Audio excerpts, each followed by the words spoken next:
우크라이나를 침공해 전 세계뿐만 아니라 자국 내의 비판을 받고 있는 블라디미르 푸틴 러시아 대통령이 쿠데타와 암살 위협을 피하기 위해 닮은 꼴 대역을 세우고 있다는 주장이 나왔습니다. 자신과 똑같이 생긴 대역에게 걸음걸이까지 훈련시키고 있다는 보도가 나와 충격을 안기고 있는데요. 영국 매체 데일리 스타는 3일 푸틴 대통령이 최근 우크라이나 침공 실패의 책임을 물어 최고위급 장성 8명을 해임한 가운데 쿠데타 가능성을 우려하고 있다고 전했습니다. 그러면서 푸틴 대통령이 만일의 사태를 대비해 대역을 쓰고 있다고 보도했는데요. 이 대역은 푸틴 대통령을 대신해 크렘린궁 회의에 참석하고 푸틴 대통령이 실제 이동할 때 미끼로 사용되고 있다는 전언입니다.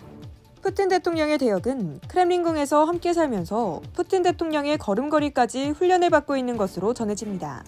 한 정보 소식통은 데일리스타에 푸틴 대통령이 신변 안전에 편집증적으로 집착하는 것은 알려진 사실이라면서 대역까지 쓴다는 것은 생명에 대한 위협을 얼마나 심각하게 받아들이는지를 보여준다고 말했습니다. 소식통은 푸틴의 밀접 경호팀은 푸틴이 먹을 음식을 매번 확인하며 경호팀 허락 없이는 아무도 푸틴 곁으로 갈 수 없다며 하지만 전직 고위 관료, 장성, 러시아 연방보안국 수뇌부들은 허점을 알 것이다.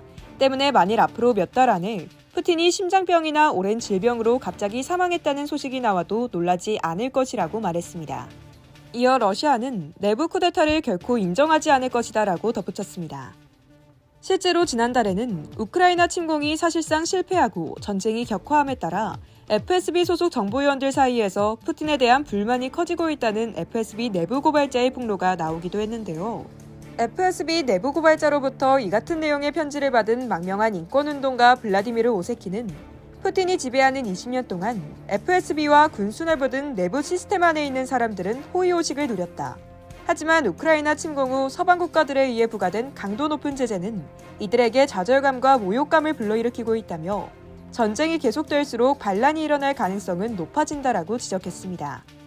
한편 푸틴 대통령은 지난 2020년에도 대역 기용설이 제기됐으나 직접 이를 부인하기도 했습니다. 당시 푸틴 대통령은 경호 목적으로 대역을 활용하자는 제안이 있었으나 거절했다고 밝혔는데요.